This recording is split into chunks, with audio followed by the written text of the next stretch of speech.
Barak to Yahweh, Barak to Yahushai, Barak to Yahweh, Barak to Yahushai, Barak to Yahweh, Ba'ashem, Yahushai, Ba'ashem Rakakadash, double honors and salutations to the elders and apostles of Great Millstone Ruel, and to the Akim, Akwath, tried the falcons of the earth, holding on to the testimony and prophecies of Hamashiach, Yahushai, sincerity and truth. This Brother National DC camp, another little lesson for the hopeful elect, a lesson of exhortation.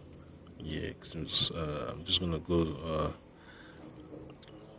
to the reassurance of our faith, right? The reassurance of our salvation, all right? That's exactly what the prophets talked about.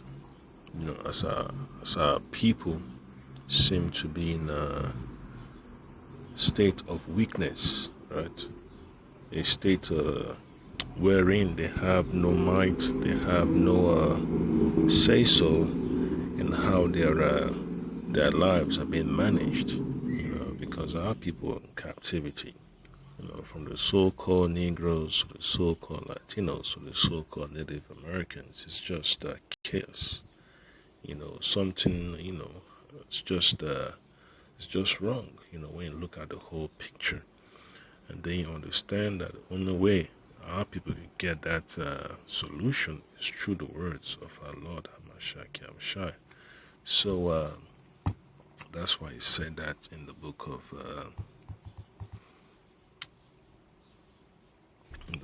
John. All right. In fact, let me read that real quick, and I'll come back to the book of Ezekiel. So the book of John, chapter 6 and 63. You can never go wrong with John chapter 6 verse 63. It just boosts your mind. It's what you use as a springboard, to get your mind in order. All right. So John 6 and 63, it says this: it is the spirit that quickeneth, the flesh profiteth nothing. The words that I speak unto you, they are spirit and they are life. So that's how our people are going to be able to re-engage with the Lord Yahweh Shema Shai Ba'ashim Kadash. All right, because our people need help badly out here, man. They're plagued spiritually. Just knocked out, as if it's about to give up the ghost. So our people just got to hold on to the words of life. Yeah, that's the only way we could get our spirit, repaired. Because the time of our people just sitting by the wayside is coming to an end, and they have to make a choice to get down with the Most High's program. All right. So Ezekiel chapter 37. All right. There it is. Yeah, this is not a time for our people to just give up the ghost, give up the promises that the Lord has made to them, that He had to remind our forefathers about, in the past times. So this is the best time to, bring it again back to mind. You have to constantly remind yourself of the promises. All right, the promises to our forefather Abraham,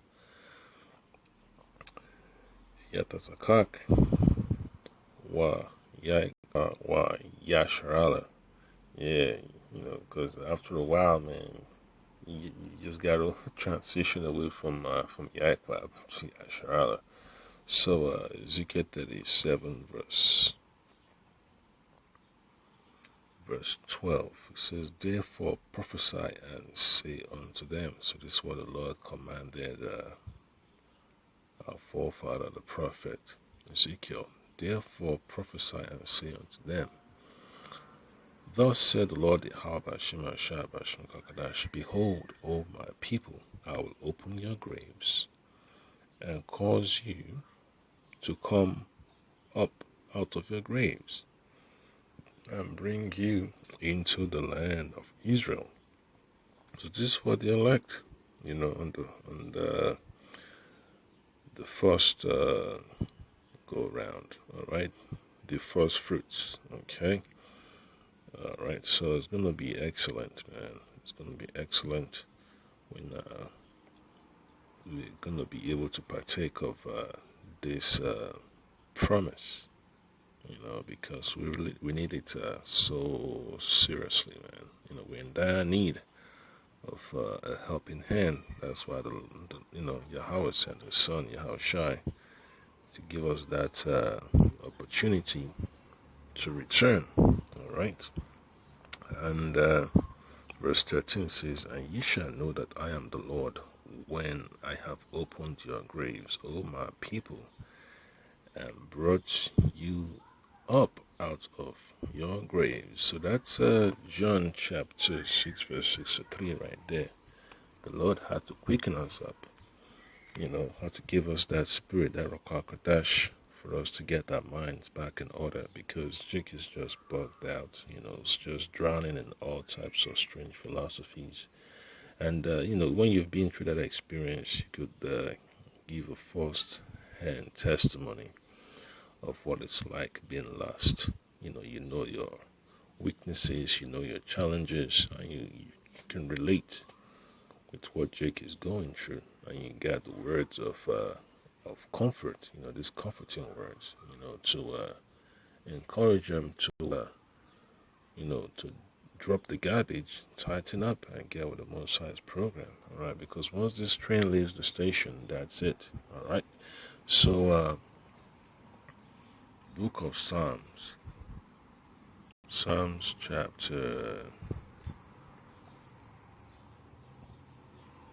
130, 132. You just got to refer back to the notes. Yeah, because in this ministry, forgetfulness is not a good thing. So you got to be organized. So, Psalms chapter 132, we'll read verse 12.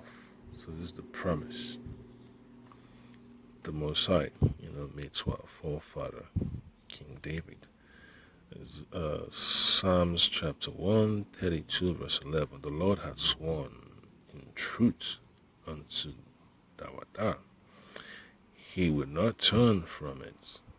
Of the fruit of thy body will I set upon thy throne, if thy children will keep my covenant and my testimony, that I shall teach them.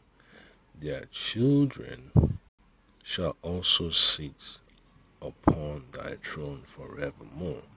So that's a perfect promise that we continue to see that is being honored by the Lord, because the Lord's testimony never failed, man. You see the tabernacle of David being risen up in these last days and times, and you see the prophets out there in the byways. You see the revealing of prophecies. So you are very much encouraged to continue. Even when the younger brothers dig up the old videos and they see brothers, they see the Reassurance while they were still young, without any gray hairs, very agile, and they see the elders also just coming in new in the faith, standing outside the camp, taking notes, answering questions, and they see that growth, they see the transition. That motivates them, to continue in the faith. Because that seed, once that seed is planted and the progress is evident, it just keeps you excited, even during the difficult times. All right. So verse 13 now says this: For the Lord Yahweh had chosen Zion; He had desired it for His habitation. So the Lord has chosen our people as His memorial. Okay. as his monument, as his representatives upon the face of the earth. So there's nothing, further from the truth besides that. That's how the Lord has set things up. He has to leave somebody in charge of the earth, so he had to choose the nation of Israel. So that's what we're waiting forward to seeing in these last days in time. It's going to come to pass. So it's going to be exciting. So always remember that, man. The promises, keeps you humble. It keeps you focused. It helps you to maintain your composure in this dreadful world, man. So the book of Isaiah, chapter 49, and I go to verse 15. It says, "Can a woman forget her sucking child, that she should not have compassion on the son of her womb? Yeah, they may forget, yet will I not forget thee." And that is a perfect description of the Lord. The Lord is not a forgetful Father. All right. And then it says in verse 16, "Behold, I have graven thee upon the palms of my hand. Thy walls are continually before me." So wherever we go, wherever we are on the face of the earth, the Lord knows where we are, man. There is no hiding from the Lord. The elect are always before the Lord. The angels of the Lord are always encamping around the elect. So you could always determine,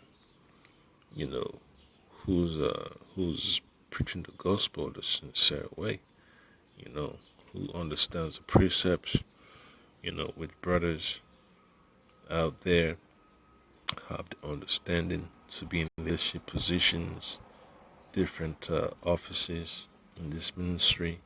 You see that, so that's how things go smoothly in the ministry, because the Lord has to designate brothers for different responsibilities, so all that, helps you to stay focused, and to weather the storm of this chaos, because the ministry is not going to be without turmoil within and without. But as long as we're able to keep that core value of having faith in the Lord Amashak Yahushai, especially his words, the words of wisdom, he constantly makes known to us, hey, we can't fall short, so that's a good experience, right? And then the book of Jeremiah chapter 3, you're gonna look at verse 14. It says, "Turn, O backsliding children, said the Lord, for I am married unto you." All right, we're joined. All right, we are joined unto the Lord. Okay, "And I will make you one, and I will take you one of a city and two of a family, and I will bring you to Zion." And that's exactly what the Lord has been proposing, for generations. All right, to sieve out the elect from among his people, to get the work done, because the message has to be spread throughout the four corners of the earth. So somebody has to be chosen, to carry the message. All right. So that's how the Lord operates. Okay, he has to send his ambassadors out there to spread the gospel, to re-invite our people back into the fold. All right.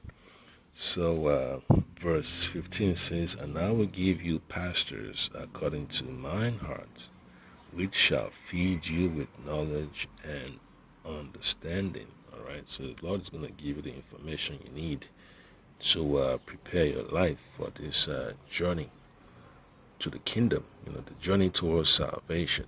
All right, so you need the information that is necessary for you to reach your destination. So, just like they say in the world, if you don't have the information, you can't get to your destination. So that's a simple rule of thumb. All right. So you go to Book of Joel, just to keep this lesson brief. Joel chapter 3, and then you look at verse 16. All right. The Lord Yahweh Shemashai also shall roar out of Zion. All right. And utter his voice from Jerusalem, and the heavens and the earth shall shake, but the Lord Yahweh will build the hope of his people and the strength of the children of Israel. So we have no other, defense but the Lord. All right, He's the one that's fighting our battles for us. So why not just let Him handle what He does best? Because He said He is a man of war. Okay, mighty in battle, the Lord Yahweh is His name. So we just have to let the Lord handle His business. There's nothing else we can do. All right. So that's the point there, Kim. That's the point there. You just need to get more acquainted with His precepts that give you that reassurance of your faith. Keep you reminded on a daily basis about how to hold your composure in this crazy world, man. Because brothers just get upset. That things are not on the path of righteousness in Babylon. The governing structure is chaotic. So you need to have a counterbalance. You need to have righteousness on your side, so you're able to absorb the shocks. All right. So that's exactly what this lesson is about. You have to absorb, the impact that this chaotic environment is just unleashing upon our people. You have to have that shield up, which is the word of the Lord. So that's the point that I came of I'll put out some more lessons for edification. Shalom.